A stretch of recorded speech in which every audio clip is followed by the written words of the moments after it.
बच्चों नीट के लिए टाइम कम होता जा रहा है, तो एक बार पूरे सिलेबस का रिवीजन यानी मेन फार्मूले जो ज़्यादा इंपॉर्टेंट फार्मूले हैं पूरे सिलेबस में से वो चैप्टर वाइज हम लोग कवर कर लें।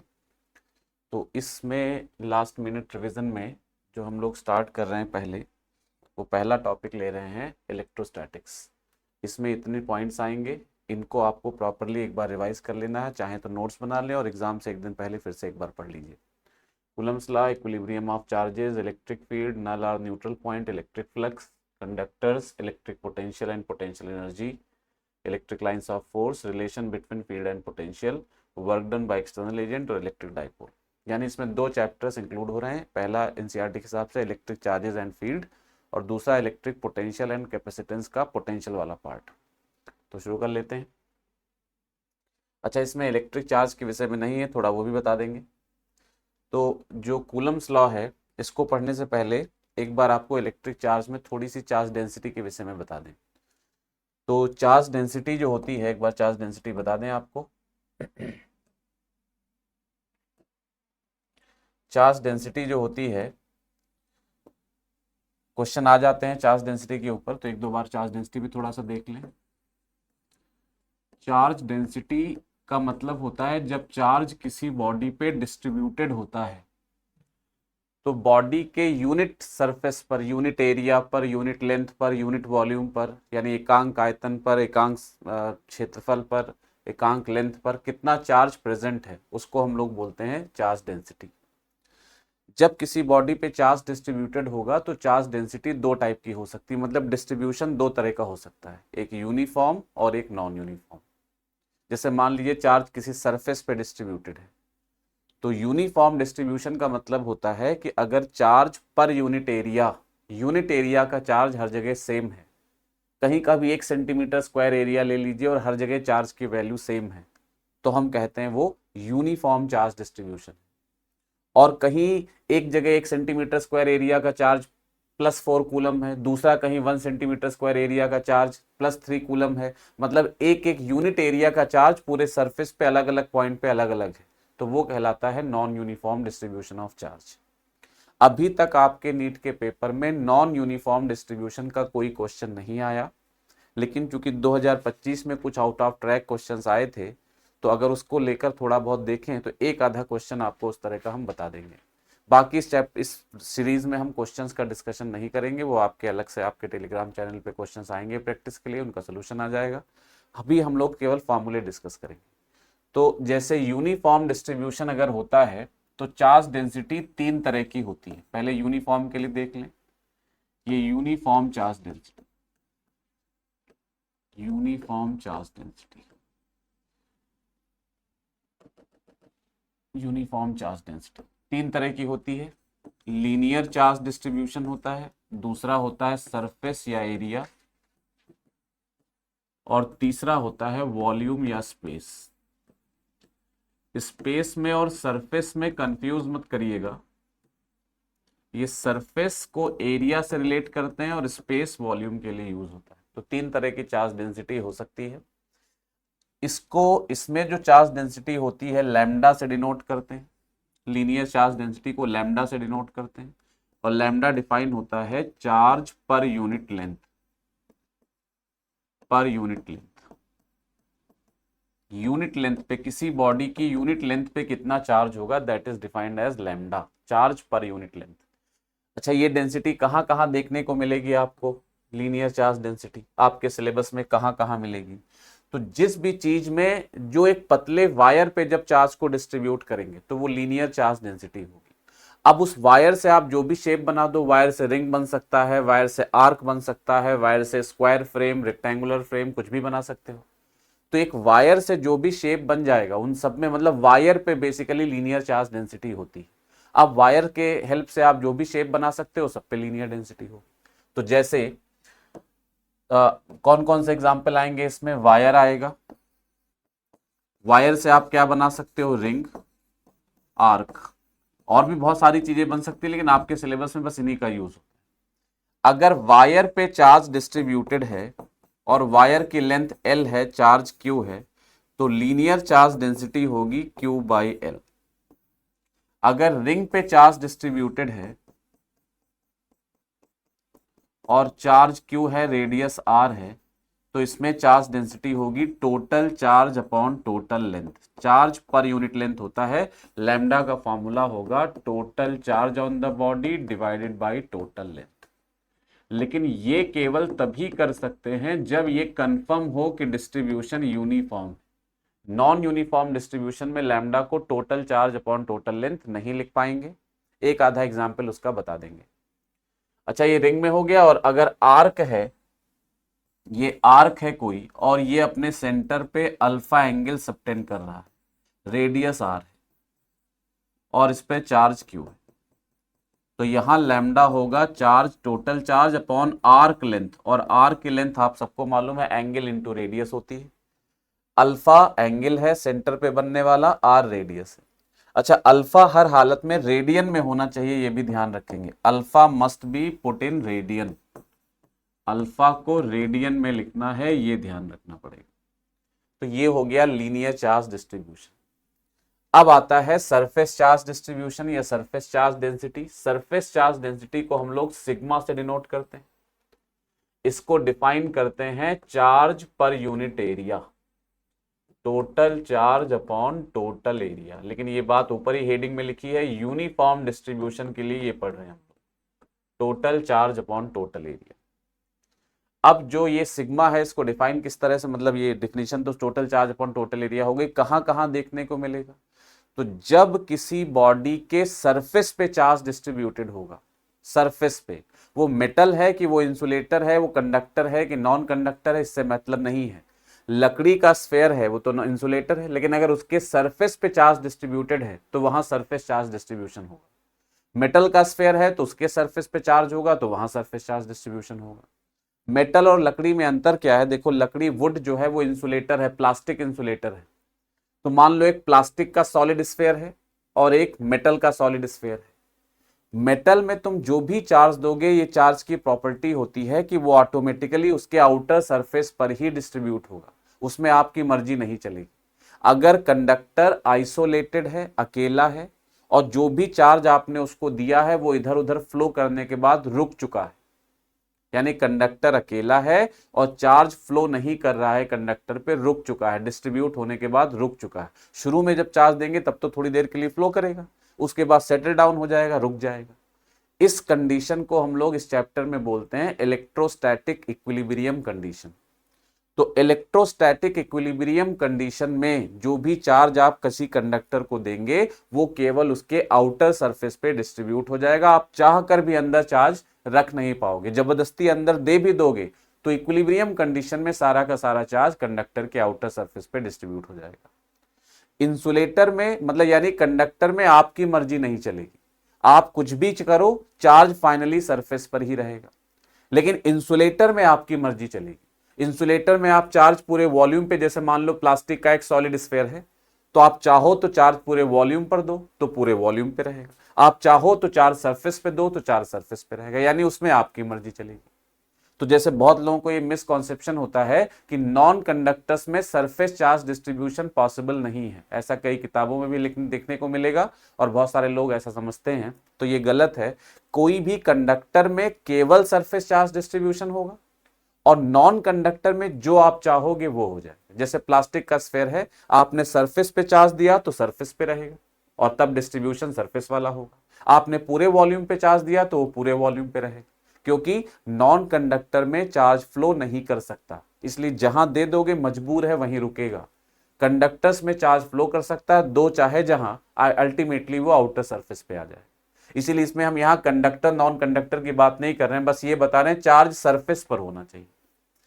अब कहां कहां ये एग्जाम्पल देखने को मिलेंगे? तो जैसे मान लो कोई स्फेयर है, ये स्फेयर है और इसके सरफेस पे चार्ज है और यूनिफॉर्मली डिस्ट्रीब्यूशन है, टोटल चार्ज क्यू है, रेडियस आर है, तो सिग्मा होगा total charge upon total area. Sphere का एरिया सबको पता है, 4πr²। आधा स्फेयर होता 2πr² होता।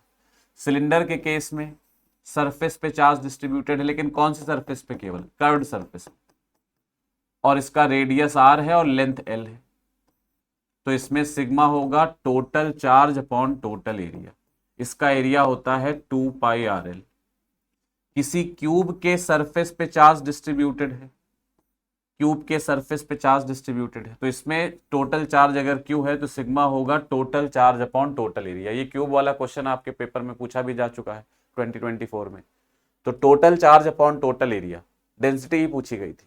एरिया कितना होगा, एक सरफेस एक दीवार का एरिया ए स्क्वायर होता है, 6 दीवारें हैं तो एरिया हो जाएगा 6a स्क्वायर। अच्छा एक बात का और ध्यान रखिएगा,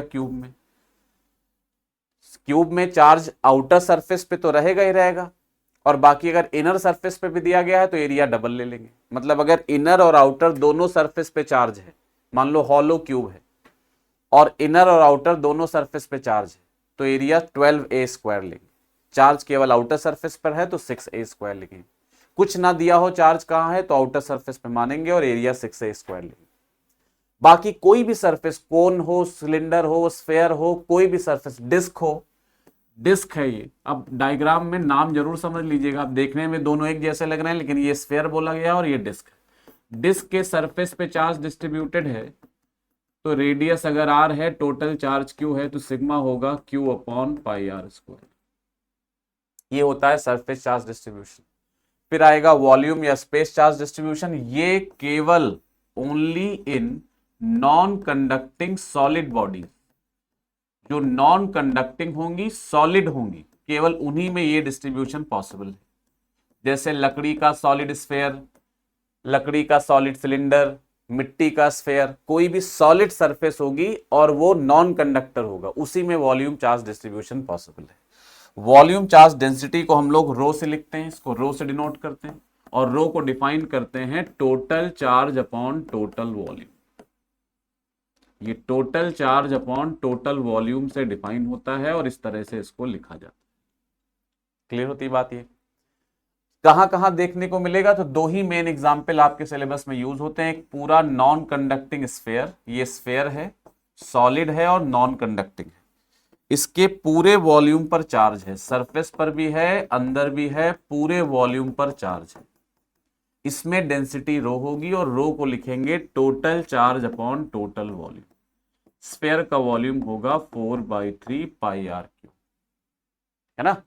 इसके अलावा सिलेंडर में ऐसा हो सकता है, मतलब हो बहुत बॉडीज में सकता है, अपने सिलेबस में बस यही दो नॉर्मली यूज होंगे। ये सिलेंडर है और इसके भी सॉलिड सिलेंडर है और इसके भी सरफेस पर पूरे वॉल्यूम पर हर जगह चार्ज है, रेडियस आर है, लेंथ एल है, तो डेंसिटी होगी total charge upon total volume. Cylinder का वॉल्यूम आपको याद होगा पाई आर स्क्वायर एल। जो भी चीज इंपॉर्टेंट है पेपर में आ सकती है, एक भी छोड़नी नहीं। अब आप पूरा इलेक्ट्रोस्टैटिक्स पढ़कर गए हैं और सिर्फ आपको ये छोटी छोटी बातें याद नहीं, पेपर में इसी में से क्वेश्चन आ गया है ना, आया है, 2 बार आ चुका है, तो आपको करना है। तो ये डेंसिटीज याद रखनी, ये यूनिफॉर्म डिस्ट्रीब्यूशन के लिए होगी। अब अगर नॉन यूनिफॉर्म डिस्ट्रीब्यूशन होता है और चार्ज निकालना हो तो उसमें क्या करते हैं, देखो एक बार उसको भी दिखा देते हैं। नॉन यूनिफॉर्म डिस्ट्रीब्यूशन अगर हो, नॉन यूनिफॉर्म डिस्ट्रीब्यूशन का क्वेश्चन एक बार भी आपके पेपर में आया नहीं है, ये एक बार भी पूछा नहीं गया नॉन यूनिफॉर्म डिस्ट्रीब्यूशन। लेकिन चूंकि 2025 में जैसे कुछ क्वेश्चंस ऐसे आ गए थे और इसमें ऐसा कुछ नहीं जो आपके पेपर में आ नहीं सकता, ये कोई आउट ऑफ सिलेबस नहीं है, अभी तक आया नहीं एक को बार, लेकिन सिलेबस से बाहर नहीं। तो नॉन यूनिफॉर्म डिस्ट्रीब्यूशन में क्या होगा, जब चार्ज की डिस्ट्रीब्यूशन ऐसा हो जिसमें चार्ज की डेंसिटी वेरी कर रही, जैसे मान लो लीनियर चार्ज डिस्ट्रीब्यूशन है तो लैम्डा की वैल्यू अलग अलग जगह पर अलग अलग, यानी 1 सेंटीमीटर 1 मिलीमीटर का चार्ज आप बार बार निकालते हो तो अलग अलग पॉइंट पे अलग अलग आता है, तो वो non uniform linear charge distribution कहलाएगा। इसी तरह non uniform surface charge distribution होगा और non uniform volume charge distribution होगा। तो एक का एग्जाम्पल, ज्यादातर आपके पेपर में चांसेस हैं ऐसा कोई क्वेश्चन बनता है तो लीनियर के लिए ही बनेगा, तो लीनियर वाला बता देते हैं। मान लो एक रॉड है, इस पे चार्ज डिस्ट्रीब्यूटेड है, लेंथ इसकी एल है और उसमें कह रहे हैं इसकी डेंसिटी वेरी कर रही है lambda, the linear charge density varies as, linear charge density varies as, vary कर रही है, varies as lambda equal to k x. K एक कांस्टेंट है, के एक पॉजिटिव कांस्टेंट है और कह रहे हैं इसका चार्ज बताओ। फाइंड, अच्छा x क्या है, k कांस्टेंट है and x is the distance measured from the first end along the length of rod, measured from the first end along the length of rod।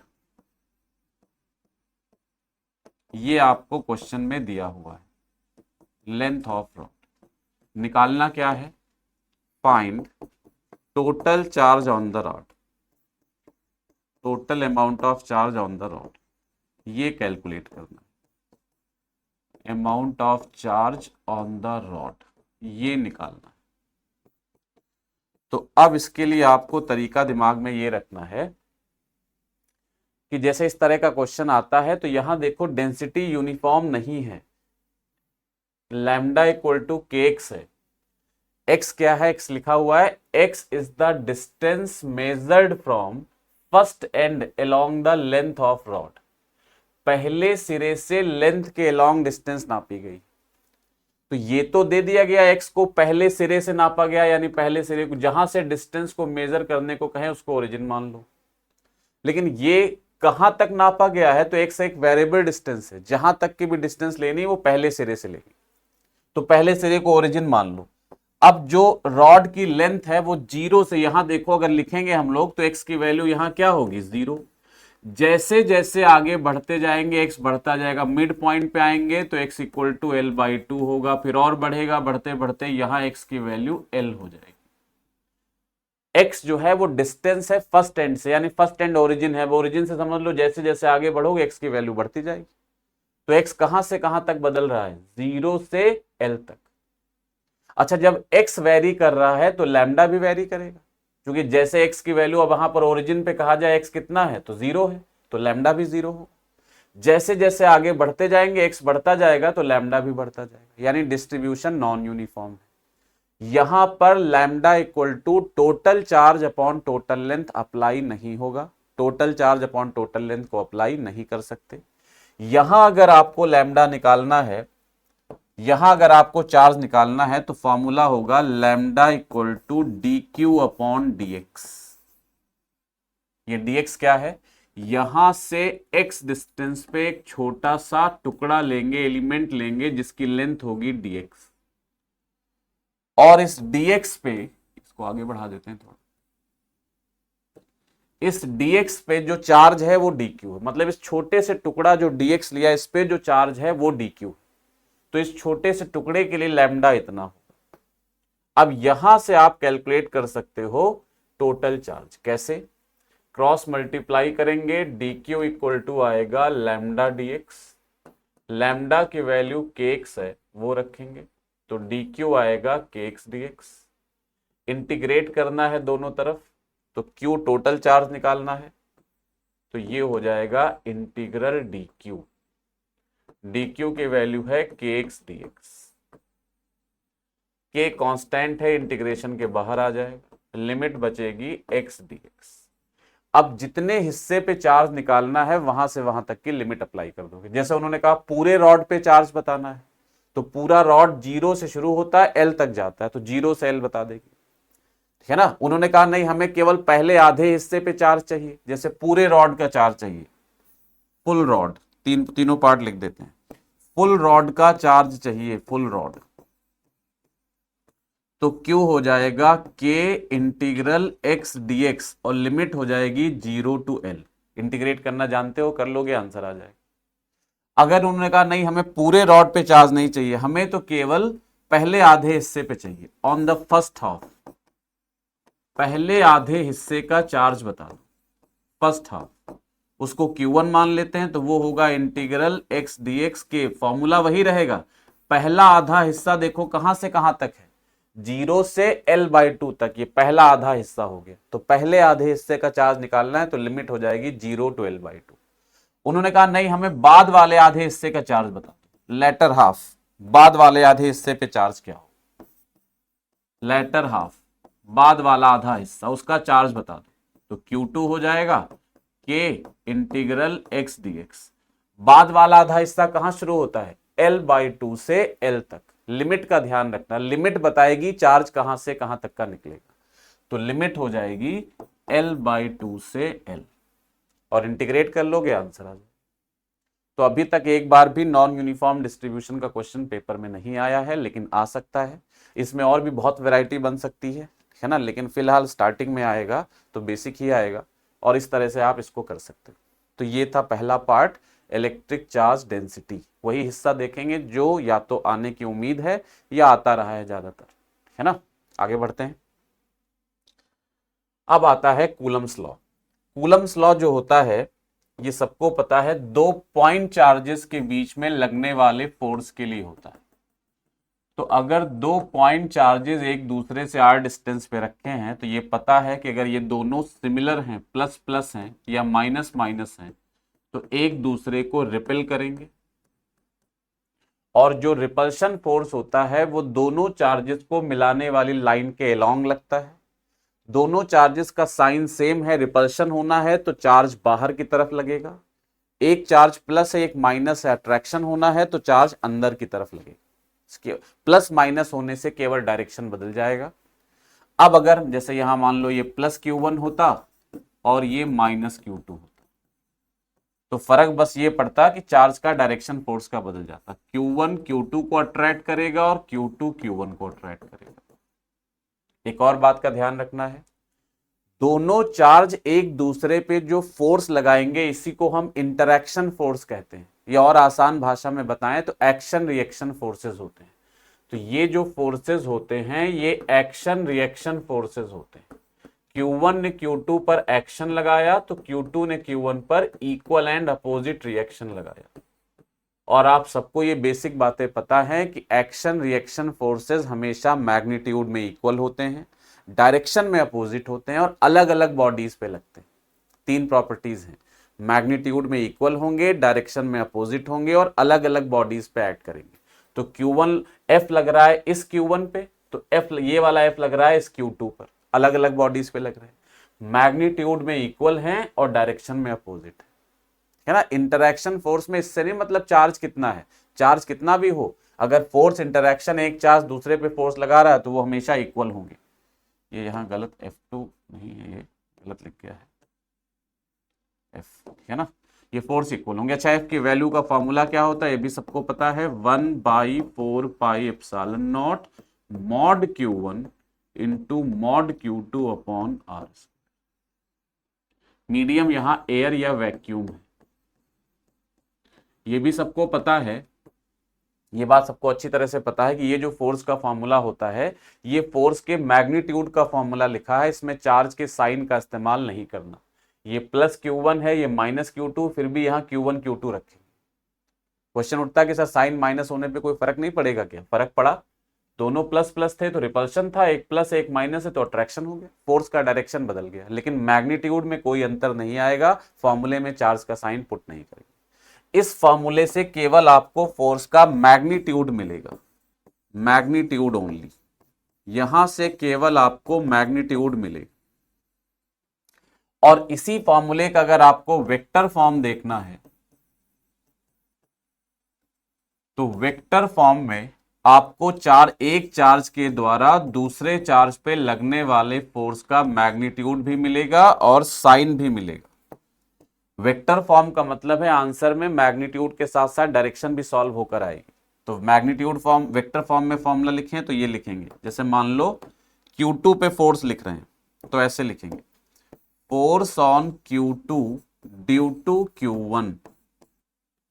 ये एक सिंबल है, सिर्फ जरूरी नहीं आप ये लिखो, आप F1 F2 कोई नाम दे दो, बस हमने ऐसे लिख दिया कि ये फोर्स किस पे लग रहा है, Q2 पे, तो force on Q2 due to Q1, on Q2 due to Q1, है ना।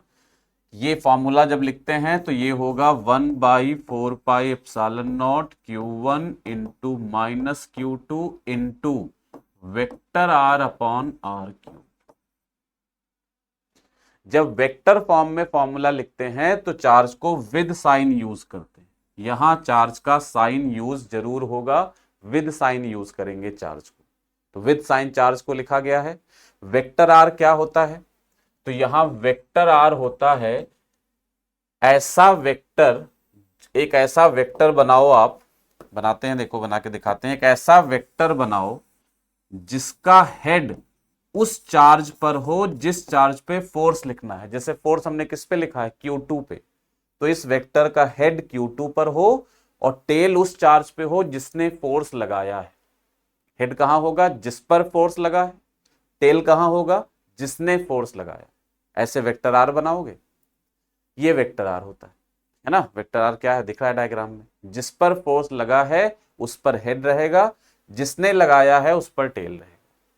अच्छा, अगर कोऑर्डिनेट्स गिवन होते चार्जेस के, यहां पर मान लो इसके कोऑर्डिनेट्स दिए होते x2 y2 z2 और इसके कोऑर्डिनेट्स दिए होते x1 y1 z1, तो वेक्टर आर हो जाता, कोऑर्डिनेट्स माइनस कर दो, हेड के कोऑर्डिनेट्स में से टेल के कोऑर्डिनेट्स को माइनस करो और i cap j cap k cap लगाते जाओ, तो वेक्टर आर हो जाता x2 minus x1 i cap plus y2 minus y1 j cap plus z2 minus z1 k cap.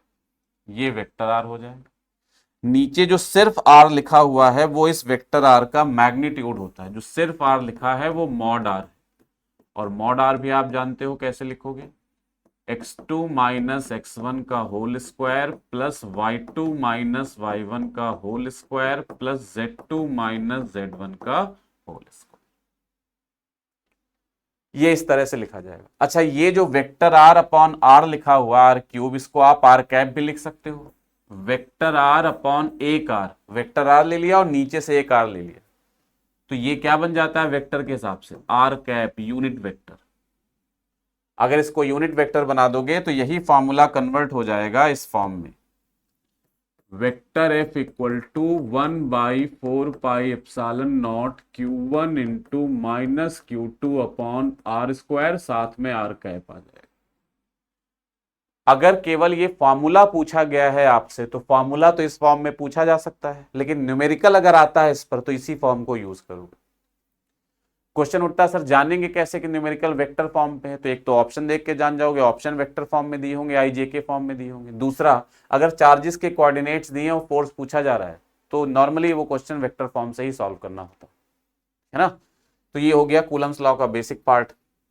Apply केवल किसके लिए होता है कूलम्स लॉ, पॉइंट चार्जेस की। अगर पॉइंट चार्जेस नहीं है तो स्फेयर्स के लिए भी अप्लाई हो जाएगा, लेकिन स्फेयर्स के लिए तब अप्लाई होगा जब स्फेयर्स एक दूसरे से बाहर रखे हों। एक स्फेयर दूसरे से इंटरसेक्ट कर रहा है या एक स्फेयर दूसरे के अंदर रखा है तो स्फेयर के लिए अप्लाई नहीं होगा।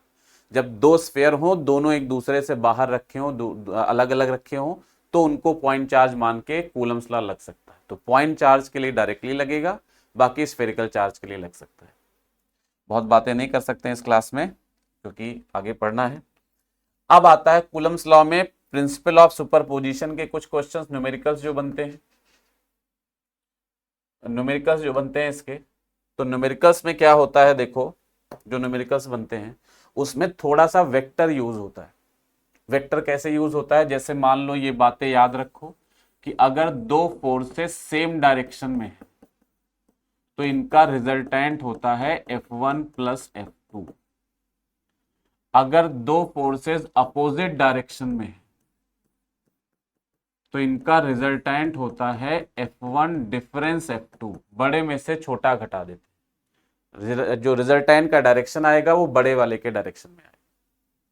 अगर दो वेक्टर्स का मैग्नीट्यूड सेम है और इनके बीच का एंगल थीटा है तो जो रिजल्टेंट होता है वो बिल्कुल बीचों बीच में जाता है और इसका फॉर्मूला होता है 2f cos थीटा बाई 2। इधर का एंगल भी थीटा बाई 2 और इधर का एंगल भी थीटा बाई 2, ये होता है। अगर दो वेक्टर्स के बीच का एंगल एग्जैक्टली 60 डिग्री होता है, मैग्नीट्यूड सेम है दोनों का और एंगल एग्जैक्टली 60 डिग्री है, 60 डिग्री, तो भी रिजल्टेंट एकदम बीच में जाएगा, 30 डिग्री एंगल पे दोनों तरफ से, और इसका फॉर्मूला होता है f√3। अगर दो वेक्टर्स का मैग्नीट्यूड सेम है और वो 90 डिग्री पर है तो भी रिजल्टेंट एकदम बीच में जाएगा, बीच में जाएगा इस तरह से, और ये होता है f√2। अगर दो वेक्टर्स का मैग्नीट्यूड सेम है और वो 120 डिग्री पर है तो भी रिजल्टेंट, ये पूरा एंगल 120 डिग्री है, तो भी रिजल्टेंट बीच में जाएगा और ये दोनों के बराबर ही होगा, इधर से भी 60 डिग्री पर और इधर से भी 60 डिग्री पर, ये दोनों तरफ से 45 डिग्री पर। ये बातें कुछ ऐसी हैं जो वेक्टर के सवालों को, जिसमें कई सारे चार्जेस मिलकर किसी एक चार्ज पे फोर्स लगाते हैं, उस पर अगर फोर्स लिखना है तो उसको निकालने के लिए इनका इस्तेमाल होगा। ये प्रॉपरली याद रखेंगे, ठीक है ना। अगला पार्ट आता है, नेक्स्ट पार्ट, दो फॉर्मूले और छोटे छोटे बता देते हैं इसके ऊपर। अगर दो, यही ज्यादातर यूज होता है आपके पेपर में, एक फोर्स ऐसे है F, एक ऐसे है F, और एक इधर है F डैश, एग्जैक्टली 45 डिग्री के एंगल पर, और कहा जाए इन तीनों का रिजल्टेंट बता दीजिए। ये खूब यूज होता है आपके पेपर में, है ना। तो रिजल्टेंट डायरेक्टली समझ लो, F और F 90 डिग्री पर है और बराबर भी है, इनका रिजल्टेंट F√2 इधर हो जाएगा, तो इनका रिजल्टेंट जो होगा वो F√2 हो जाएगा इन दोनों का, ये F और F का, और ये F√2 और F डैश ये अपोजिट है, तो ये घट जाएंगे, जो बड़ा होगा उसमें छोटे को घटा देंगे, तो रिजल्टेंट क्या आएगा, F√2 difference F dash. Difference का मतलब है जो बड़ा है उसमें से छोटे को घटा देंगे, अगर F√2 बड़ा है तो उसमें से F डैश घटा देंगे, अगर F डैश बड़ा है तो उसमें से F√2 घटा देंगे, और जो बड़ा होगा, जब भी दो वेक्टरों को घटाते हैं तो जो बड़ा होता है रिजल्टेंट का डायरेक्शन उसी के डायरेक्शन में आता है, तो ये रिजल्टेंट का फॉर्मूला हो जाएगा, है ना। अच्छा, इसी में वेक्टर ऐसे दिए होते, F, F और F डैश 45 डिग्री के एंगल पे, ये ऐसे दिए होते, तो इसको भी सॉल्व कर सकते हैं। हमें पता है F और F का रिजल्टेंट F√2 होगा और उसके साथ F डैश सेम डायरेक्शन में है, तो नेट रिजल्टेंट हो जाएगा F√2 प्लस F डैश, और वो F डैश के डायरेक्शन में होगा। इतना अगर आप याद कर लेते हो, आप जानते हो वेक्टर का इस्तेमाल जहां भी वेक्टर क्वांटिटीज को जोड़ना है, चाहे वो कूलम्स लॉ में फोर्स को जोड़ना हो, चाहे वो इलेक्ट्रिक फील्ड को जोड़ना हो, चाहे वो मैग्नेटिक फील्ड को जोड़ना हो, चाहे वो मैग्नेटिक फोर्स को जोड़ना हो, मोमेंटम को जोड़ना हो, वेलोसिटी को जोड़ना हो, एक्सेलरेशन को जोड़ना हो, यानी किसी भी वेक्टर क्वांटिटी को जोड़ना हो, कम से कम 12-14 जगह पर यह यूज होगा आपके पूरे फिजिक्स में। और अगर आप इतने केसेस याद रखते हो तो ऑलमोस्ट 95% क्वेश्चंस में इनसे काम चल जाएगा। 5% क्वेश्चंस ऐसे बनेंगे जिसमें थोड़ा सा वेक्टर की जरूरत और पड़ेगी, बाकी इनसे काम चल जाएगा, है ना। तो इससे आप प्रिंसिपल ऑफ सुपरपोजिशन क्वेश्चंस कहां से करें, अगर आपका सिलेबस पूरा तैयार है, आपने पढ़ा हुआ है, तो क्वेश्चंस आप जहां से मन करे वहां से कर सकते हैं। नहीं रिवाइज्ड है तो इसको पढ़िए, और क्वेश्चंस केवल पेपर 2015 से लेकर 2026 तक के नीट के पेपर सॉल्व कर लो, हर चैप्टर के, उससे ज्यादा का टाइम भी नहीं बचा आपके पास अगर पढ़ा हुआ नहीं है तो। अब आते हैं हम लोग इक्विलिब्रियम ऑफ चार्जेस पे। इक्विलिब्रियम ऑफ चार्जेस जो होता है, वो इक्विलिब्रियम का मतलब होता है जो बॉडी इक्विलिब्रियम में है, इसका मतलब होता है वो जैसी है वैसी बनी रहे। और कोई बॉडी जैसी है वैसी बनी रहे ऐसा कब पॉसिबल है, जब उसके ऊपर net force zero, net force भी जीरो हो और नेट टॉर्क भी जीरो। लेकिन कूलम्स लॉ में आपके सिलेबस में टॉर्क जीरो वाला केस नहीं आएगा, इक्विलिब्रियम जहां लिखा होगा फोर्स वाला ही आता है, तो फोर्स वाला केस आएगा इक्विलिब्रियम के ऊपर, नेट फोर्स जीरो हो। इक्विलिब्रियम तीन तरह का होता है, स्टेबल, अनस्टेबल और न्यूट्रल। स्टेबल, अनस्टेबल और न्यूट्रल, तीन तरह का इक्विलिब्रियम होता है, स्टेबल, अनस्टेबल और न्यूट्रल। स्टेबल क्या होता है, बॉडी को इक्विलिब्रियम में है, बॉडी जैसे कटोरे में बॉल रखी हुई है, बॉडी इक्विलिब्रियम में है और यहां से इसको थोड़ा डिस्टर्ब करके छोड़ दीजिए, लौट के बॉडी अपने पुराने इक्विलिब्रियम में वापस आ जाए, तो ये स्टेबल इक्विलिब्रियम होता है। अगर बॉडी इस तरह से रखी होती, इक्विलिब्रियम में है, और आपने इसको यहां से थोड़ा डिस्टर्ब करके छोड़ा, आपको दिख रहा है कि लौट के बॉडी कभी वापस इक्विलिब्रियम में यानी वापस नहीं आ सकती, जिधर डिस्टर्ब करोगे उधर ही गिर जाएगी आगे जाकर, ये अनस्टेबल इक्विलिब्रियम होता है। और न्यूट्रल इक्विलिब्रियम का मतलब है बॉडी यहां थी, आपने डिस्टर्ब किया, लुढ़क के यहां आ गई और यहां रुक गई, तो यहां भी इक्विलिब्रियम था और यहां भी इक्विलिब्रियम, मतलब इक्विलिब्रियम से बॉडी डिस्टर्ब हुई ही नहीं, तो हम कहते हैं ये न्यूट्रल इक्विलिब्रियम। ये ज्यादा यूज नहीं होता, इन दोनों का इस्तेमाल होता है ना। अब जैसे ये मैकेनिक्स का डेली लाइफ वाला केस था, तो इसको तो देख के आप तुरंत समझ गए कि अच्छा सर ये स्टेबल है, इसमें लौट आएगी बॉडी, क्योंकि इसमें आपने कोई फिजिक्स नहीं लगाई, ये आपके डेली लाइफ का एक्सपीरियंस है, वो आपको बता रहा है कि ये लौट आएगा। ये आपका डेली लाइफ का एक्सपीरियंस बता रहा है कि ये गिर जाएगी, नहीं लौटेगी। डेली लाइफ का एक्सपीरियंस मैकेनिक्स में तो थोड़ा बहुत काम कर जाएगा, लेकिन इलेक्ट्रोस्टैटिक्स में चार्ज की बात होती है, और चार्ज आपको डेली लाइफ में दिखाई नहीं देते, उन पे लगने वाले फोर्स का पता नहीं चलता आपको डेली लाइफ में। इसलिए चार्ज के लिए अगर पता लगाना है कि इक्विलिब्रियम स्टेबल है कि अनस्टेबल है, तो डेली लाइफ एग्जाम्पल से नहीं होगा, उसमें आपको चेक करना पड़ेगा। तो कैसे चेक करोगे अभी बताएंगे आगे, एक बार ओरल सुन लो। अगर किसी चार्ज पे जब भी पता लगाना हो कि उसका इक्विलिब्रियम स्टेबल है कि नहीं, पहले इक्विलिब्रियम है कि नहीं, तो चार्ज पे नेट फोर्स निकालो, अगर वो जीरो आ जाए तो इक्विलिब्रियम है। अब ये पता लगाना है कि स्टेबल है कि अनस्टेबल है, तो कैसे लगाओगे, चार्ज को थोड़ा सा डिस्टर्ब कर दो, डिस्टर्ब करने के बाद दोबारा नेट फोर्स निकालो। अगर वो नेट फोर्स पुराने इक्विलिब्रियम पोजीशन की डायरेक्शन में आ रहा है, तो इसका मतलब वो लौटाकर चार्ज को वापस ले आएगा, तो चार्ज इक्विलिब्रियम में होगा। अगर वो नेट फोर्स पुराने इक्विलिब्रियम की डायरेक्शन में नहीं आ रहा है, बल्कि और उल्टा डायरेक्शन में आ रहा है, मतलब इक्विलिब्रियम से उल्टा, जहां इक्विलिब्रियम था उससे अवे आ रहा है, मतलब ये चार्ज को और दूर लेकर चला जाएगा, कभी लौटने नहीं देगा, तो वो इक्विलिब्रियम अनस्टेबल आ जाएगा। अगर डिस्टर्ब करने के बाद भी नेट फोर्स जीरो ही रहा, तो वो इक्विलिब्रियम न्यूट्रल हो जाएगा। तो ऐसे करके आप स्टेबल, अनस्टेबल और न्यूट्रल इक्विलिब्रियम का पता लगा सकते हो। अभी बात करेंगे इसमें हम लोग। अब जो इस पे कैटेगरी के क्वेश्चंस बनते हैं, किस किस कैटेगरी के किस किस टाइप के क्वेश्चन बनते हैं, तो इसमें देखो एक क्वेश्चन बनता है, करते जाते हैं साथ साथ। कैटेगरी वन जो क्वेश्चन बनते हैं इसमें, एक कैटेगरी वन का क्वेश्चन बनता है इसमें कि जिसमें दो चार्जेस रखे होते हैं, जैसे ये Q1 रखा है और ये Q2 रखा है, और इसमें कहा गया तीसरे चार्ज को कहां रख दें। तीसरा चार्ज, ये दोनों फिक्स हैं, ये दोनों फिक्स हैं, कह रहे तीसरे चार्ज को लाकर कहां रख दें, या फिक्स नहीं है, मान लीजिए फिक्स नहीं है, ये तीनों दोनों ऐसे ही रखे हैं, इनको अभी पकड़ के रखा गया है, पकड़ेंगे नहीं तो प्लस प्लस हैं, रिपेल करके दूर चले जाएंगे। अब कह रहे तीसरा चार्ज है स्मॉल क्यू, कह रहे इसको लाके कहां रख दें कि पूरा सिस्टम इक्विलिब्रियम में हो जाए। तीसरे चार्ज को लाकर कहां रख दें कि पूरा सिस्टम इक्विलिब्रियम में हो जाए। तो पहले तो ये समझ लो, तीन चार्जेस का इक्विलिब्रियम अभी तक सबसे ज्यादा पूछा जाने वाला क्वेश्चन है, किसी भी इंजीनियरिंग या मेडिकल एग्जाम मिलाकर, सारे एग्जाम्स मिलाकर एवरेज अगर देखा जाए सबसे ज्यादा पूछा गया। तीन चार्जेस का इक्विलिब्रियम केवल तभी होगा, तीन शर्तें हैं, ध्यान से सुन लो, अब हर चीज बोर्ड पे लिख नहीं सकते, है ना, क्योंकि उतना टाइम लग जाएगा। तीन चार्जेस का इक्विलिब्रियम होने की तीन शर्तें हैं। पहली शर्त है तीनों चार्ज एक लाइन में रखे हों, they must be placed on a straight line.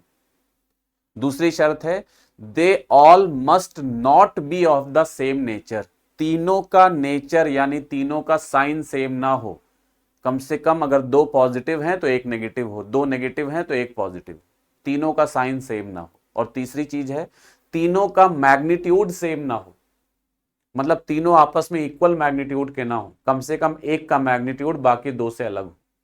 ऐसा होगा तभी तीन चार्जेस इक्विलिब्रियम में हो सकते हैं। अगर इसमें से एक भी शर्त फेल हुई तो तुम कोई भी अरेंजमेंट बना के देखोगे, कभी भी तीनों चार्ज इक्विलिब्रियम में नहीं आएंगे। यहां हम तीन चार्जेस की बात कर रहे हैं, किसी एक की बात नहीं कर रहे हैं, तीनों चार्जेस इक्विलिब्रियम में, पूरा system, whole of the system is in equilibrium, इसकी बात हो रही है ना। तो अगर ये दो चार्जेस हैं और कह रहे हैं तीसरे को कहां लाके रख दें कि पूरा सिस्टम इक्विलिब्रियम में हो जाए, पूरे सिस्टम को इक्विलिब्रियम में होना, तो याद कर लो, अगर ये दोनों प्लस प्लस हैं तो तीसरा माइनस होगा, अभी बताया तीनों का साइन सेम नहीं होगा, और एक ही लाइन पे तीनों चार्ज होने चाहिए, तो यानी वो तीसरा चार्ज इसी लाइन पर आएगा, इसी लाइन पर होगा। और वो कहां होगा, तो अगर दोनों प्लस प्लस हैं तो तीसरा माइनस होगा और बीच में कहीं रखा जाएगा, इधर से डिस्टेंस x होगी और पूरी डिस्टेंस मान लो आपको d गिवन है, तो ये डिस्टेंस हो जाएगी d माइनस एक्स, डी दिया होगा आपको क्वेश्चन में। अगर ऐसा नहीं, अब ये इतना डिटेल में नहीं जा सकते हैं कि बीच में क्यों रखेंगे, ये अब आप पढ़ चुके हो साल भर, आपको बस रिवीजन के लिए बता रहे हैं। तो ये बीच में रखेंगे और इस तरह से रखेंगे। अगर अच्छा कितना चार्ज होगा, कहां रखेंगे, डिस्टेंस निकालनी, तो आपको करना क्या है, नेट फोर्स जीरो करा दो। एक बार माइनस क्यू पे दोनों फोर्स लिखो, Q1 का और Q2 का, उनको जीरो कराओ। उससे आपको एक एक्स सॉल्व हो जाएगा। अच्छा, तीनों चार्ज इक्विलिब्रियम में है तो Q1 पे भी नेट फोर्स जीरो होगा, Q पे भी नेट फोर्स जीरो होगा, Q2 पे भी नेट फोर्स जीरो होगा। तो आपको बस दो इक्वेशन बनानी होगी, एक बार Q पे नेट फोर्स जीरो करा दो और एक बार Q1 या Q2 में से किसी एक पे नेट फोर्स जीरो करा दो, फोर्स लिखो और इक्वल टू जीरो करा दो, बैलेंस करा दो फोर्सेस को, और उससे आपको आंसर सॉल्व हो जाएगा। आंसर क्या आएगा देखो, तो x आता है, अगर चाहो तो आंसर याद भी कर सकते हो, d under root Q1 upon under root Q1 plus under root Q2, और जो q आता है वो आएगा माइनस Q1 Q2। माइनस इसलिए लिख रहे हैं क्योंकि अगर ये दोनों प्लस हैं तो बीच वाला माइनस होगा, ये दोनों माइनस होते तो बीच वाला प्लस होता, तो ये विथ साइन लिख रहे हैं आंसर, और यहां आएगा under root Q1 plus under root Q2 का होल स्क्वायर। ये आंसर याद कर सकते हो, है ना, समझ के आना चाहिए तब याद करना है, याद होना चाहिए आंसर। अब एग्जाम में याद होना जरूरी है, इस वक्त हम लास्ट मिनट रिवीजन टाइप की क्लास कर रहे हैं, तो इसमें हम बहुत ज्यादा डिराइव नहीं करेंगे चीजों को, हमें याद होना चाहिए। अच्छा, इसी में एक चार्ज प्लस होता और एक माइनस होता, एक चार्ज प्लस होता और एक माइनस होता, और उसके बाद हमें यही करना होता, एक चार्ज प्लस होता और एक माइनस होता,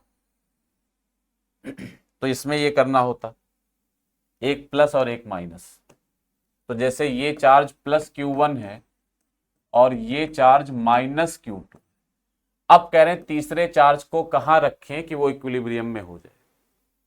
अब तीसरे चार्ज को बीच में नहीं रख सकते, अब तीसरे चार्ज को बीच में नहीं रखेंगे, अब तीसरा चार्ज कहां रखा जाएगा, या तो इस तरफ या इस तरफ, बाहर होगा इसी लाइन पर, क्योंकि तीनों को स्ट्रेट लाइन में होना है तो होगा इसी लाइन पर, लेकिन बाहर साइड होगा।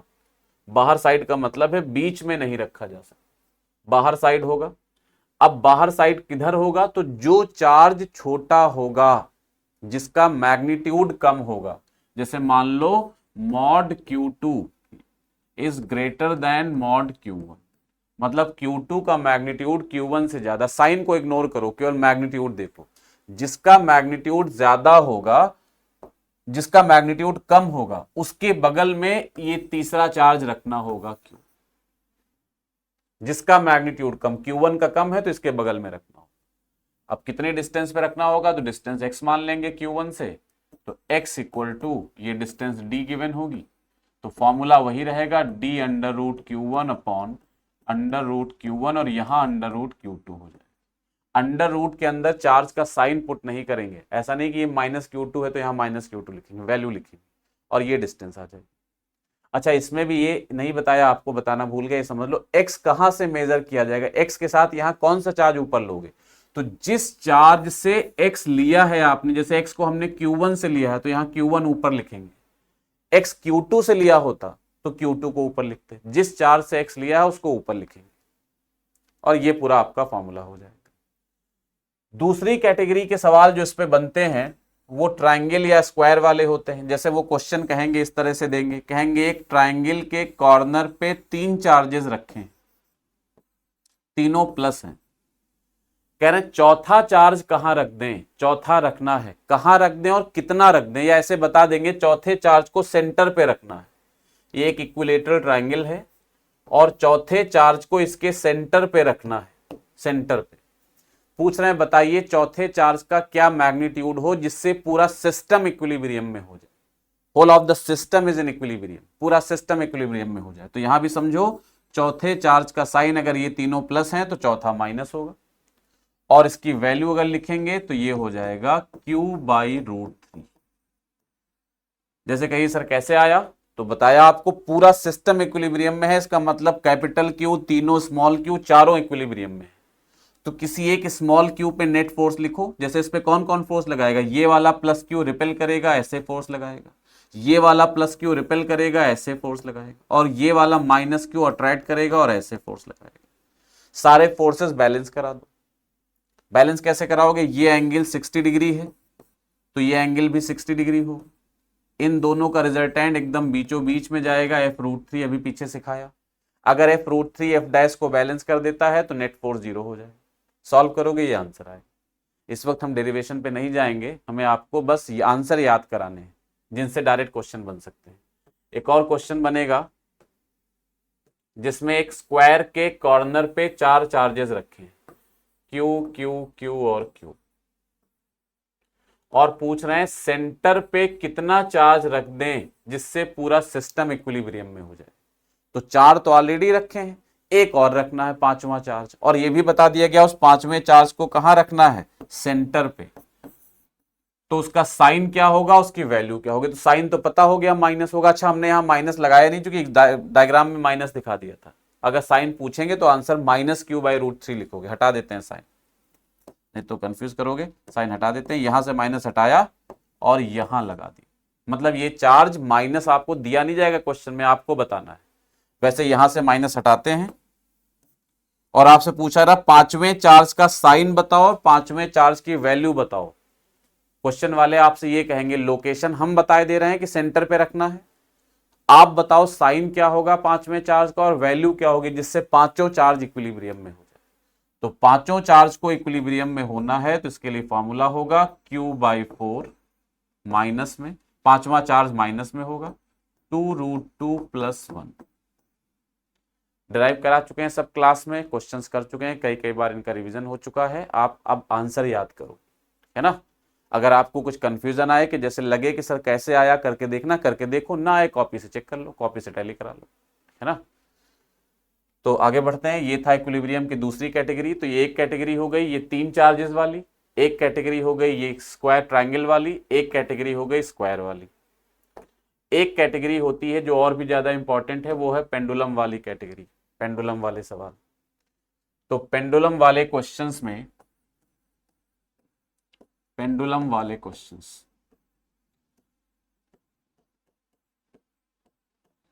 पेंडुलम वाले क्वेश्चंस में जैसे पेंडुलम के क्वेश्चंस बनते हैं तो उसमें आपसे कहेंगे 2 पेंडुलम थे और ये नॉर्मली ऐसे लटके हुए थे इस तरह से। ये अब इनको दोनों को एल लेंथ थी थ्रेड की, दोनों का मास कुछ भी था, चार्ज कुछ भी था। मान लो मास m था और अभी चार्ज नहीं था। अब जब दोनों को चार्ज दे दिया गया, इसको भी और इसको भी, इसको मान लो दोनों को क्यू क्यू चार्ज दे दिया गया। जैसे ही दोनों को चार्ज देंगे प्लस प्लस चार्ज होगा दोनों पे तो रिपल्शन होगा। चार्ज हमेशा सिमिलर टाइप के देंगे। अगर एक को प्लस दे दिया एक को माइनस दे दिया, मेटल के स्फेयर हैं आपस में टच कर रहे हैं तो प्लस माइनस एक दूसरे को न्यूट्रलाइज कर देंगे। तो एक दोनों को प्लस प्लस देंगे, जैसे प्लस प्लस चार्ज आया आपस में रिपल्शन होगा और ये थ्रेड जो अभी ऐसे लटके हुए हैं ये ऐसे फैल जाएंगे, इस तरह से फैलेंगे और ये कुछ ऐसा सिस्टम बन जाएगा, ये कुछ ऐसा हो जाएगा। इस तरह का एक पेंडुलम और इस तरह से दूसरा पेंडुलम लेंथ है। अब इसमें क्वेश्चन क्या पूछते हैं आपसे, एक बार ध्यान से सुनो। सबसे ज्यादा क्वेश्चन इसी केस पे आए हैं इस चैप्टर से, मतलब कूलम्स लॉ से सबसे ज्यादा क्वेश्चन इस पे बनते हैं अच्छे वाले। तो इसमें आपको सबसे पहली बात ध्यान रखनी है कि अगर दोनों का मास सेम है तो दोनों थ्रेड वर्टिकल से एंगल भी सेम बनाए। चार्ज से कोई लेना देना नहीं, चार्ज अलग अलग भी होते तब भी एंगल आपस में सेम होते।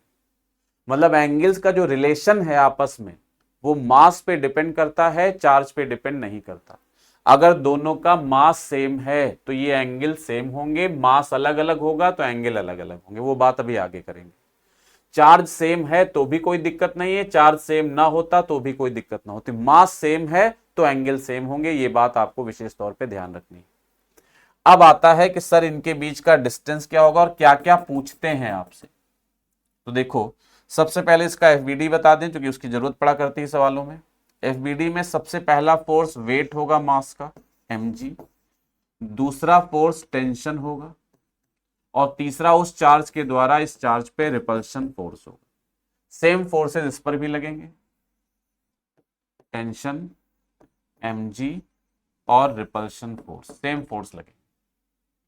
टेंशन भी समझ लो, अगर मास सेम है तो दो फायदे होते हैं, दोनों का वर्टिकल से एंगल भी सेम बनेगा और टेंशन भी थ्रेड में सेम होगा। मास अलग अलग होने से क्या फर्क पड़ता है, इसमें टेंशन T1 होता है इसमें T2 होता है, ये एंगल θ1 होता है वो θ2 होता है, उसकी बात आगे करेंगे। अब इक्वेशंस क्या बनाने की जरूरत पड़ सकती है आपको, मतलब किस पे किस किस बात पे न्यूमेरिकल बन सकते हैं। तो सिर्फ फाइनल आंसर याद करने से नहीं चलेगा, इक्वेशन याद होनी चाहिए। ये एंगल थीटा है तो ये भी थीटा होगा, टी का इधर कंपोनेंट होगा टी कॉस थीटा और इधर कंपोनेंट होगा टी साइन थीटा, सेम उसमें हो जाएगा, एक में कर लेते हैं। इक्विलिब्रियम कंडीशन में सारे फोर्सेस आपस में बैलेंस होंगे, तो जो टी कॉस थीटा है वो mg को बैलेंस कर देगा, और जो टी साइन थीटा है वो f को बैलेंस कर देगा। ये दो इक्वेशंस पे बहुत सारे क्वेश्चन ऐसे बनते हैं जो डायरेक्ट फाइनल रिजल्ट से सॉल्व नहीं होंगे, इसी से सॉल्व होंगे, तो इसको दिमाग में रखना है। और इसके अलावा आपसे पूछा जाता है tan थीटा, तो ये जो दो इक्वेशंस बनी है इनको डिवाइड कर लोगे, इन्हीं दोनों से ये सॉल्व होकर आता है। ये फाइनल रिजल्ट है कि tan थीटा जो होता है वो f अपॉन mg होता है, और टेंशन जो होती है वो होती है √f² प्लस mg स्क्वायर। अगर इसको पढ़ते समय क्वेश्चन ध्यान आ रहे हैं तो बहुत बढ़िया है, ध्यान नहीं आ रहे हैं क्योंकि हम क्लास नहीं चाहते हैं कि 10 घंटे का क्लास हो, अगर 8-10 घंटे का क्लास होगा तो क्वेश्चन थ्योरी सब कवर होती है, हम नहीं चाहते हैं उतना लंबा हो, क्योंकि जितना लास्ट में आप खुद पढ़ोगे उतना अच्छा पेपर हो। स्क्रीन के सामने बैठने से पेपर बहुत अच्छा नहीं होगा, सिर्फ तुम्हें लगेगा कि चीजें याद हो गई लेकिन हो नहीं पाएंगी, क्योंकि होती वही चीजें जो तुम प्रैक्टिकली खुद करते हो। तो इसलिए खुद करो। अगर इसमें जैसे क्वेश्चन में मान लो तुम्हें कॉन्फिडेंस आ रहा है कि हाँ हाँ सर ये सब याद है और ऐसे ऐसे होता था, आपने क्लास में कराया था, ठीक है, और नहीं याद आ रहा है तो क्लास की कॉपी खोलो, एग्जाम्पल कराए होंगे, वो एग्जाम्पल देख लो, आंसर छुपा लो सोल्यूशन, और खुद सॉल्व करके देख लो, थ्योरी यहां से रिवाइज कर लो, बाकी वो कर लो। तो ये आ जाएगा टेंशन इस तरह से, टी कॉस थीटा mg। और ये अब इसमें एक इंपॉर्टेंट केस आता है कि देखो दो तरह के सवाल बनते हैं। एक क्वेश्चन बनता है जिसमें वो कहते हैं कि theta very small, theta small कब होगा, जैसे वो ऐसे कई सारे लैंग्वेज लिखे रहते हैं, वो ऐसे करके लैंग्वेज लिख के देंगे, वो लैंग्वेज ऐसे लिख के देंगे, थीटा इज वेरी स्मॉल, या ऐसे लिख के देंगे L is much greater than x। ये x क्या है, x है ये डिस्टेंस, यहां से यहां तक x, यहां से यहां तक x, ये यहां से यहां तक पूरी डिस्टेंस x, ये x होती है चार्जेस के बीच का डिस्टेंस। कहते हैं L x से काफी बड़ा है, इसका मतलब भी वही हुआ कि x छोटा है काफी, और x छोटा होगा तो दोनों पास पास होंगे, और दोनों पास पास होंगे तो एंगल छोटा होगा।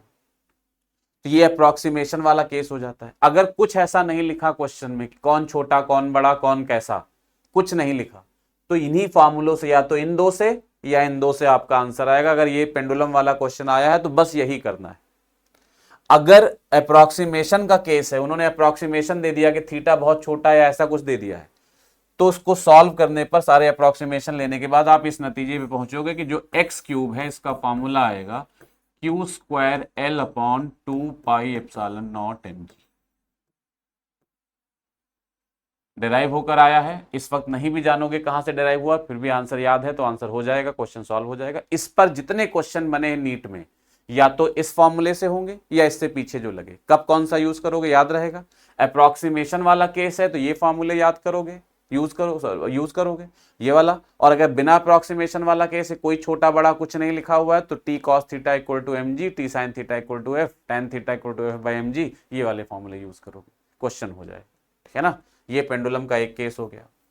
अब पेंडुलम के केस में अगर मान लो चार्जेस बराबर होते या मास बराबर ना होते, तो जैसे पेंडुलम में मान लो मास बराबर ना होते, एक का मास ज्यादा और एक का कम, एक का m1 एक का m2, अगर मास बराबर ना होते तो ये एंगल भी बराबर ना होते, टेंशन भी बराबर ना होता, और तब क्या होगा याद कर लो, जिसका मास ज्यादा होगा उसका एंगल कम होगा। ऐसे रटना नहीं, डिराइव होकर तो आ ही जाता है, यहां से डिराइव कर सकते हो, यहां से जिसका मास ज्यादा होगा उसका थीटा कम होगा। और एनालिटिकली भी समझ सकते हो, मास ज्यादा भारी है तो क्या ज्यादा खिसकेगा, ज्यादा जाएगा ही नहीं दूर, तो पास में रहेगा यानी एंगल कम होगा। हल्का होगा दूर चला जाएगा, और दूर चला जाएगा तो एंगल ज्यादा हो जाएगा। फॉर्मूले से भी देख सकते हो, जिसका मास ज्यादा उसका एंगल कम, और जिसका मास ज्यादा उसका टेंशन ज्यादा। तो बस ये याद रखो, जिसका मास ज्यादा उसका एंगल कम, और जिसका मास ज्यादा उसका टेंशन ज्यादा, ये दिमाग में बैठा लो। और बाकी जैसे यहां बस इतना याद रख लो, तो इससे आपको ये चीजें सॉल्व हो जाएंगी। पेंडुलम में जो क्वेश्चंस अभी तक बने हैं, चाहे वो आईआईटी के आए हुए हो चाहे जहां हो, जितने कॉन्सेप्ट आपके सामने लिखे हुए हैं, इन्हीं कॉन्सेप्ट से सारे क्वेश्चन किए जा सकते हैं। ये था इक्विलिब्रियम का केस। इसमें एक और कैटेगरी बनती है एसएचएम वाली। एसएचएम वाली कैटेगरी भी एक बता देते हैं आपको, अभी तक क्वेश्चन नहीं आया है लेकिन अब आ सकता है, वो भी एक कैटेगरी देख लेते हैं। तो एसएचएम वाले क्वेश्चंस, एसएचएम वाले क्वेश्चंस में जैसे ये एक चार्ज है Q प्लस Q और ये भी एक चार्ज है प्लस Q और दोनों फिक्स्ड हैं, दोनों चार्जेस फिक्स्ड हैं और इनके बीच का डिस्टेंस कुछ मान लेते हैं 2d, इधर से भी d है इधर से भी d, ये बीच का डिस्टेंस हो गया, है ना। यहां पर कोई चार्ज रखा है माइनस क्यू या कोई भी चार्ज रख लेते हैं प्लस क्यू या माइनस क्यू। तो ये आपको पता चल रहा है दोनों तरफ बराबर चार्ज हैं, दोनों तरफ से डिस्टेंस बराबर है, तो ये प्लस क्यू जितने फोर्स से इसको अट्रैक्ट करेगा, ये प्लस क्यू भी उतने ही फोर्स से इसको अट्रैक्ट करेगा। तो नेट फोर्स बैलेंस होकर इस पर कितना हो जाएगा, 0। यानी इस कंडीशन में इस पे नेट फोर्स 0 है, तो ये इसकी इक्विलिब्रियम कंडीशन हो गई। अब आपको पता लगाना है कि इक्विलिब्रियम स्टेबल है कि अनस्टेबल है, ये पता लगाना है। तो अब यहां इक्विलिब्रियम, एक चीज और ध्यान रखना है, जब किसी बॉडी का स्टेबल या अनस्टेबल इक्विलिब्रियम पता लगाना होता है तो हम दो पार्ट में पता लगाते हैं, पार्ट 1 एंड पार्ट 2। पार्ट मतलब किस, दो पार्ट से मेरा मतलब है किस तरह से पता लगाते हैं। तो एक ही बॉडी का इक्विलिब्रियम एक्स एक्सिस के लॉन्ग स्टेबल है तो वाई एक्सिस के लॉन्ग अनस्टेबल हो सकता है। मतलब इक्विलिब्रियम अगर हम ऐसे पूछें आपसे इस क्वेश्चन में कि बताओ माइनस क्यू का इक्विलिब्रियम कैसा है, तो ये आंसर क्वेश्चन ही अधूरा है।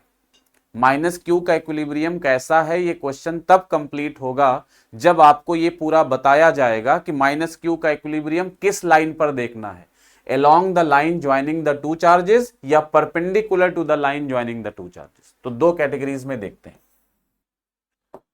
पहली कैटेगरी देख रहे हैं perpendicular to the line joining the two charges, line joining the two charges, perpendicular to the line joining the two charges, दोनों चार्जेस को ज्वाइन करने वाले लाइन के परपेंडिकुलर। तो अब इसके परपेंडिकुलर अगर इस चार्ज को डिस्टर्ब करेंगे तो कैसे जानेंगे परपेंडिकुलर में कैसा इक्विलिब्रियम होगा। देखो यहां रखा था चार्ज, इधर से डिस्टेंस डी थी, इधर से डी थी, ये इक्विलिब्रियम कंडीशन थी, इसको गोला बना देते हैं, ये इक्विलिब्रियम था। चार्ज को आपको पता लगाना है कि इस लाइन पर, परपेंडिकुलर वाली लाइन पर चार्ज का इक्विलिब्रियम कैसा है। तो आप इस पे डिस्टर्ब करके देखो। तो चार्ज को मान लो हमने इक्विलिब्रियम ये था, इक्विलिब्रियम से एक्स डिस्टेंस डिस्टर्ब करके यहां ले आए। अब अगर इसको लौटाकर, इन दोनों चार्जेस का फोर्स इसको लौटाकर वापस ले आएगा तो ये स्टेबल इक्विलिब्रियम होगा, लौटाकर वापस नहीं लाएगा तो ये अनस्टेबल इक्विलिब्रियम होगा। चेक कर लेते हैं। तो प्लस क्यू की वजह से माइनस क्यू पे अट्रैक्शन लगेगा, इस तरफ को फोर्स होगा। इस प्लस क्यू की वजह से माइनस क्यू पे अट्रैक्शन लगेगा, इस तरफ को फोर्स होगा। और आपको दिख रहा है इन दोनों फोर्सेस का रिजल्टेंट एकदम बीचों बीच में नीचे की तरफ ही आएगा। दोनों फोर्स बराबर क्यों लिखे हैं, क्योंकि दोनों चार्ज इक्वल हैं और यहां से चार्जेस की डिस्टेंस, जो डिस्टेंस इधर आएगी वही डिस्टेंस इधर आएगी सिमिट्री से। तो ये फोर्स दोनों का रिजल्टेंट ठीक इक्विलिब्रियम की तरफ आएगा। तो पक्का है चार्जेस, ये चार्ज माइनस क्यू लौट के इक्विलिब्रियम की तरफ आएगा और आ रहा है तो इक्विलिब्रियम कैसा हो गया, स्टेबल। अगर यही चार्ज प्लस होता, प्लस क्यू होता, तो ये जितना रिपल्शन करता तब रिपल्शन होता, तो ये भी रिपेल करता, ये भी रिपेल करता, दूर भगाते, और दूर भगाता इसको, दोनों चार्ज दूर भगाते तो ये लौट के वापस कभी नहीं आता, तो अनस्टेबल होता। तो stable for minus Q and unstable for plus Q. Minus Q के लिए अनस्टेबल है और प्लस क्यू के लिए स्टेबल है। उल्टा लिख दिया क्या, स्टेबल माइनस क्यू के लिए और प्लस क्यू के लिए अनस्टेबल। समझ आती बात है। अच्छा, along द लाइन ज्वाइनिंग देखना होता, अब अपने आप जान जाओगे। along the line joining the two charges, दोनों चार्जेस को ज्वाइन करने वाली लाइन के along, along the line joining the two charges, दोनों चार्जेस को ज्वाइन करने वाली लाइन के along देखना हो, तो अगर दोनों चार्जेस को ज्वाइन करने वाली लाइन के along चेक करेंगे तो जैसे ये इक्विलिब्रियम पोजीशन थी, ये चार्ज को हमने किसी एक तरफ डिस्टर्ब कर दिया, मान लो इधर डिस्टर्ब कर दिया, यहां ले आए, अब माइनस क्यू चार्ज आपको दिख रहा है कि उस वाले प्लस क्यू के करीब हो गया है, लेकिन इस प्लस क्यू से दूर हो गया। इसके अच्छा ये भी अट्रैक्ट करेगा और ये भी अट्रैक्ट करेगा, लेकिन चूंकि ये वाला चार्ज दूर है तो इसका अट्रैक्शन कम लगेगा। छोटा सा फोर्स बना रहे हैं F1, मान लिया F1 लगेगा। ये वाला चार्ज पास में है, डिस्टेंस कम होने की वजह से फोर्स ज्यादा लगेगा, अट्रैक्शन ज्यादा होगा। इसका एरो बड़ा सा बना रहे हैं ये F2। और आप देखो, आप F2 बड़ा है, F1 छोटा है, दोनों फोर्स अपोजिट हैं। जब दो फोर्स अपोजिट होते हैं तो बड़े में से छोटे को घटा देते हैं और रिजल्टेंट फोर्स बड़े वाले की तरफ आता है। तो यहां F2 बड़ा है, F1 छोटा है, तो नेट फोर्स F2 की तरफ आएगा। यानी चार्ज माइनस क्यू जो है वो और आगे भाग जाएगा, इक्विलिब्रियम की तरफ नहीं लौटेगा। और नहीं लौटेगा तो इक्विलिब्रियम कैसा हो गया? अनस्टेबल। तो माइनस क्यू के लिए अनस्टेबल फॉर माइनस क्यू। यही चार्ज प्लस क्यू होता, अगर ये प्लस क्यू होता, बीच वाला चार्ज येलो वाला चार्ज, तो प्लस क्यू होता तो हम कहते ये रिपेल करता और ये भी रिपेल करता, लेकिन ये दूर होने की वजह से रिपल्शन कम होता, इसका पास होने की वजह से रिपल्शन ज्यादा होता। रिपल्शन ज्यादा होता, इसका धक्का ज्यादा लगता पीछे की तरफ, तो ये भेज के इसको वापस इक्विलिब्रियम की तरफ भेज देता, इक्विलिब्रियम स्टेबल हो जाता। तो unstable for minus Q and stable for plus Q. ये दिमाग में रखो और बजाय रटने के इसको समझ लो, ये हो जाएगा। अब एक और बात हमने पढ़ी, अगर किसी चार्ज को स्टेबल इक्विलिब्रियम से डिस्टर्ब करके छोड़ दिया जाए तो चार्ज लौट के वापस तो इक्विलिब्रियम पर आएगा, लेकिन रुकेगा नहीं, वो ऑसिलेट करना शुरू कर देगा। और उस ऑसिलेशन को हमें प्रूव करना होगा, एसएचएम है, और उसका टाइम पीरियड निकालना होगा। एक सवाल आपको करके दिखाएंगे इसके ऊपर और बाकी एक का आंसर लिख लेंगे। तो जैसे मान लो ये वाला केस लेते हैं, ये वाला केस लेते हैं, ये क्यू चार्ज और ये क्यू चार्ज, ये वाला केस लेते हैं, ये क्यू चार्ज और ये क्यू चार्ज, ये दोनों फिक्स हैं, ये इक्विलिब्रियम पोजीशन हो गई। इसको चार्ज को इस लाइन के अलॉन्ग वाला दिखाते हैं, इधर डिस्टर्ब किया माइनस क्यू चार्ज, अभी बताया माइनस क्यू चार्ज का इस लाइन के अलॉन्ग जो इक्विलिब्रियम होगा वो स्टेबल होगा। तो जब इसको इधर डिस्टर्ब किया तो ये स्टेबल लौट के वापस आएगा। क्यों? अभी दिखाते हैं आपको। स्टेबल इक्विलिब्रियम होगा। स्टेबल इक्विलिब्रियम से जब किसी बॉडी को डिस्टर्ब करके छोड़ेंगे तो पक्का वो ऑसिलेट करेगा। अगर डिस्टर्बेंस स्मॉल है तो उसका ऑसिलेशन एसएचएम हो जाएगा। तो देखो, इसको डिस्टर्ब करके छोड़ा हमने, अब इसका ऑसिलेशन, इस पे फोर्स देखते हैं। तो देखो ये मिलाया, इसको डिराइव करके दिखाते हैं आपको। ये प्लस क्यू इस माइनस क्यू को अट्रैक्ट करेगा, फोर्स एफ लगाएगा। ये प्लस क्यू इस माइनस क्यू को अट्रैक्ट करेगा, फोर्स एफ लगाएगा। ये डिस्टेंस डी है, ये डिस्टेंस डी है, ये एक्स है, तो ये डिस्टेंस होगी under root D square plus x square, और ये डिस्टेंस भी होगी under root D square plus x square. जो फोर्स की वैल्यू होगी वो प्लस क्यू की वजह से माइनस क्यू पे जो फोर्स लगेगा उसका फॉर्मूला होगा 1/4πε0 q Q upon D square plus x square. ये फोर्स हो जाएगा। अब नेट फोर्स पूछेंगे इस चार्ज पे माइनस क्यू पे कितना लग रहा है, तो ये वाला फोर्स, ये वाला फोर्स, अगर हम इस एंगल को थीटा मान लें, हमें दिया नहीं तो अपनी तरफ से मान लें। तो अभी पीछे आपको एक फॉर्मूला बताया था कि दो वेक्टर्स के बीच का जो भी एंगल होता है, अगर दोनों वेक्टर सेम है तो रिजल्टेंट एकदम बीच में जाता है। तो इन दोनों का जो रिजल्टेंट है वो एकदम बीचों बीच में जाएगा, इधर एफ नेट, एफ नेट, और एफ नेट की वैल्यू होगी, यहां से आपको रिजल्टेंट का फॉर्मूला बताया 2f cos थीटा। बताया इस तरह से, ए वेक्टर थीटा एंगल, तो रिजल्टेंट एकदम बीचों बीच में जाता है और क्या होता है 2a cos theta by 2, angle का आधा हो जाता है। तो यहाँ 2f cos थीटा वैल्यू रखेंगे। f की वैल्यू है 1/4πε0 q Q upon D square plus x square. Cos theta की वैल्यू रखेंगे इस ट्राइंगल से, ये ट्राइंगल है, यहां से वैल्यू रखेंगे तो वो होगी base upon hypotenuse. Base x है, हाइपोटेन्यूज इतना है, तो x upon under root D square plus x square. Simplify करेंगे नेट फोर्स आएगा 2 से 2 कैंसिल हो जाएगा, Q Q upon 2 pi epsilon naught X upon D square plus x square की पावर 3/2। ये आ जाएगा। आपको पूरा डेरिवेशन नहीं करना है, हम आंसर बताएंगे, बस एक आइडिया दे रहे हैं क्या क्या जरूरत पड़ सकती है। अब इसमें एक्सेलरेशन निकालना है तो नेट फोर्स अपॉन मास हो जाएगा, मास से डिवाइड कर देंगे, ये एक्सेलरेशन आ गया। अब एक चीज पढ़ो समझो, जब भी कोई बॉडी ऑसिलेट करेगी और आपको टाइम पीरियड निकालना है तो इतना काम तो आप करोगे ही करोगे। बॉडी को डिस्टर्ब करोगे इक्विलिब्रियम से, नेट फोर्स निकालोगे, नेट फोर्स अगर इक्विलिब्रियम की तरफ आ रहा है तो ही बॉडी ऑसिलेट करेगी, तो ही इक्विलिब्रियम स्टेबल होगा। नेट फोर्स निकालोगे, मास से डिवाइड करोगे, एक्सेलरेशन आ जाएगा, ये आ जाएगा। अब अगर ये acceleration directly proportional to X हो गया तो ये एसएचएम होगा। अगर acceleration directly proportional to X हो गया तो ये एसएचएम होगा, और if directly proportional to X के नहीं है तो ये ऑसिलेशन होगा लेकिन एसएचएम नहीं होगा। ऑसिलेशन बट नॉट एसएचएम, ये भी आपके पेपर में पूछा जा चुका है, इसी कॉन्सेप्ट पे क्वेश्चन आपके नीट में आ चुका है।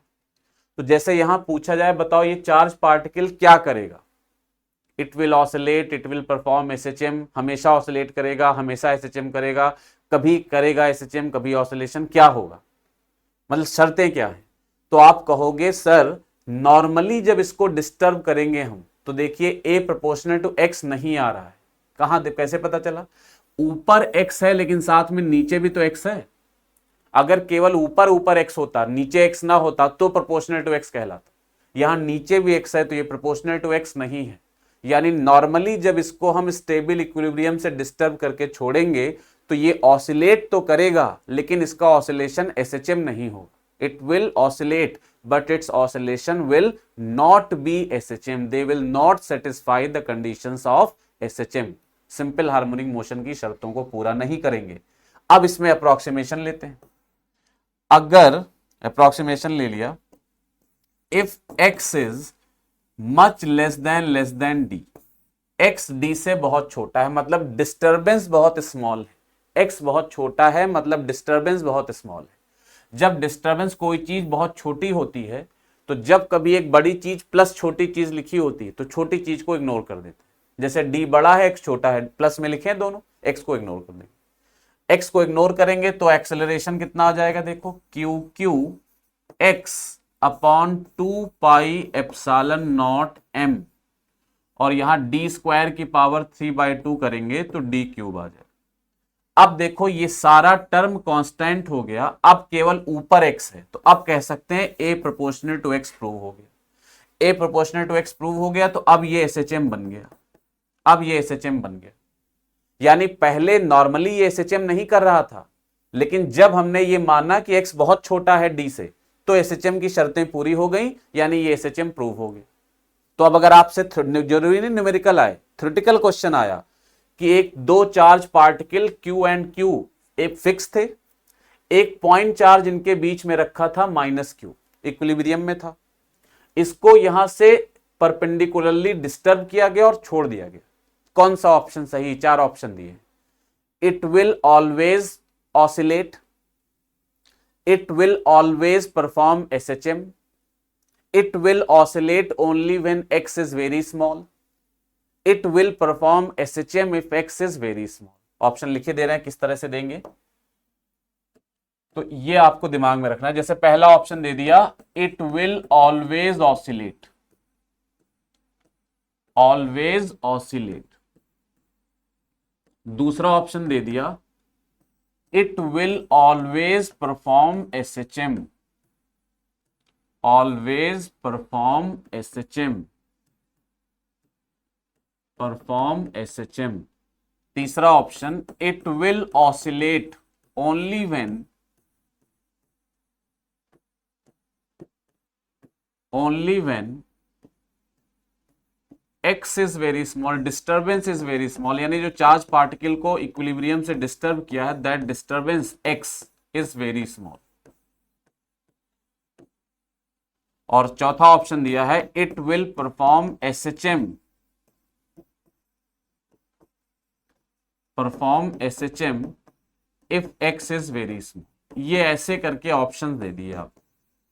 तो अब यहाँ कोई जरूरी नहीं न्यूमेरिकल आया, इसीलिए आपसे कह रहे हैं जो भी चीजें हम आपको क्लास में बताएंगे उसमें कोई जज मत बनिएगा कि सर ये तो आउट ऑफ सिलेबस है, ये तो कभी आया नहीं, ये तो सिलेबस में नहीं है। अगर पेपर अच्छा करना है तो जो बता रहे हैं उसको एक एक चीज को फॉलो करिएगा, ठीक है ना।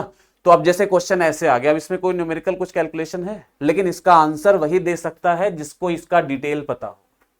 और ऐसा एग्जैक्ट क्वेश्चन आपके पेपर में आ चुका है, बस वो 2 चार्जेस की बजाय वहां स्क्वायर के कॉर्नर पे 4 चार्जेस रखे थे, शायद 2005 के पेपर में आया था। तो ये अब क्या टिक करोगे, तो देखो पहला answer it will always oscillate, तो ये सही है। जब कभी किसी बॉडी को स्टेबल इक्विलिब्रियम से डिस्टर्ब करेंगे तो इट विल ऑलवेज ऑसिलेट, ये बात एकदम सही है, इसमें कोई गलती नहीं।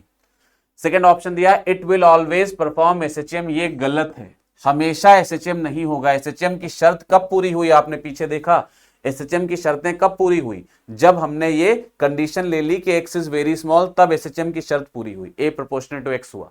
तो ये दूसरा ऑप्शन गलत हो गया। तीसरा it will oscillate only when disturbance is very small, disturbance यानी x इज वेरी स्मॉल, ये सही है, क्योंकि जब ये सही होता है x स्मॉल होता है तो SHM की शर्तें पूरी हो जाती है। It will perform SHM, sorry ये गलत टिक कर दिया, इट विल ऑसिलेट लिखा, तो ऑसिलेट तो हमेशा करेगा। It will perform SHM if x is very small, ये ऑप्शन सही है। तो कौन कौन से गलत सही हैं, फर्स्ट एंड फोर्थ, ये वैसे वाला आएगा, A and B are correct, B and D are correct, A and D are correct, A and C are correct, ऐसे टाइप वाले ऑप्शन आएंगे। तो 1 and 4 आर करेक्ट, इस तरह से क्वेश्चन बनेगा। ये तो हो गया एक हिस्सा क्वेश्चन का। अब आता है कि सर टाइम पीरियड पूछ लें, अगर थोड़ा सा आउट ऑफ ट्रैक पेपर, या आउट ऑफ ट्रैक तो नहीं कहेंगे, थोड़ा सा बेटर लेवल का पेपर देंगे तो टाइम पीरियड पूछ लेंगे। अब कुछ बचा ही नहीं टाइम पीरियड में। जब A proportional to x prove हो जाए तो जो x के साथ मल्टीप्लाइड है इसको ओमेगा स्क्वायर कहते हैं, और ये ओमेगा होती है एंगुलर फ्रीक्वेंसी का स्क्वायर।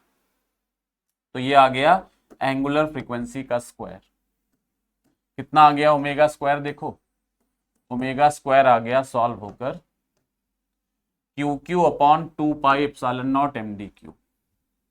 तो ओमेगा स्क्वायर आ गया QQ upon 2 pi epsilon naught MD3। तो ओमेगा हो जाएगा under root QQ upon 2 pi epsilon naught MD3। Time period हो जाएगा 2 पाई बाई ओमेगा, और ये करेंगे तो आएगा under root 2 pi epsilon naught MD³ upon QQ। ये टाइम पीरियड। चाहो तो आंसर याद कर सकते हो, अब पूरा डेरिवेशन करने की जरूरत नहीं पड़ेगी। अच्छा यही क्वेश्चन ऐसे बनता इसके लिए तो यही करते। अब उसमें आपसे कहते कि दोनों चार्ज फिक्स हैं Q and Q, positive charges, और बीच में भी पॉजिटिव चार्ज ही रखा है, इक्विलिब्रियम पोजीशन, इधर की डिस्टेंस भी d और इधर की डिस्टेंस भी d, बीच में भी पॉजिटिव चार्ज ही रखा है। अब आपको पता है कि प्लस चार्ज में स्टेबल इक्विलिब्रियम इस लाइन पे नहीं होता, परपेंडिकुलर लाइन पे इसका इक्विलिब्रियम अनस्टेबल होता है। तो अगर इधर डिस्टर्ब करोगे तो कभी लौटेगा ही नहीं, तो आंसर होगा ऑसिलेट नहीं करेगा। लेकिन इस लाइन पर इसका इक्विलिब्रियम स्टेबल होता है तो ऑसिलेट करेगा। जिस लाइन पर इक्विलिब्रियम स्टेबल है उसी लाइन के अलोंग डिस्टर्ब करने पर ऑसिलेट करेगा। जिस लाइन पे इक्विलिब्रियम अनस्टेबल है उस लाइन पे डिस्टर्ब करने पर ऑसिलेशन नहीं होगा, इट विल नेवर ऑसिलेट। जिधर डिस्टर्ब करोगे उधर भाग जाएगा, कभी नहीं लौटेगा। तो ये इधर इधर ऑसिलेट करेगा। तो अब उन्होंने कहा इसको इधर डिस्टर्ब करके छोड़ दिया, थोड़ा सा ऐसा क्वेश्चन दे दिया, इसको इधर डिस्टर्ब किया, एक्स डिस्टेंस छोड़ दिया, टाइम पीरियड बताओ ऑसिलेशन का। तो सीधा आंसर इस तरह डिराइव होगा जैसे बताया, आंसर लिखे दे रहे हैं 2 pi under root pi epsilon naught MD³ upon QQ। अंतर कितने का है, इसको T' मान लेते हैं या T2 मान लेते हैं, इसको T1 मान लेते हैं। अंतर कितने का है देखो, यहां पर जब परपेंडिकुलरली डिस्टर्ब किया गया था -Q चार्ज था तो यहां 2 आ रहा है, और जब along the line joining the 2 charges disturb किया गया तो यहां 2 नहीं आ रहा है, बाकी सब कुछ सेम है। तो ये था इक्विलिब्रियम ऑफ चार्जेस के ऊपर डिटेल्ड क्वेश्चन, ये था पार्ट 1। इलेक्ट्रोस्टैटिक्स का बचा हुआ हिस्सा हम पार्ट 2 में कवर करेंगे, ठीक है ना। इसको बढ़िया से रिवाइज करिए, हम सारे चैप्टर अगर आप प्रॉपरली रिस्पॉन्ड करोगे तो हम सारे चैप्टर्स रिवाइज करा देंगे। मेजर पार्ट तो हर चैप्टर का रिवाइज करा ही देंगे, ठीक है ना। नहीं डिटेल में जाएंगे तो मेन जो जरूरी बहुत जरूरी है वो रिवाइज करा देंगे। तो मिलते हैं अगले वाले वीडियो में, ठीक है ना। थैंक यू, नमस्कार।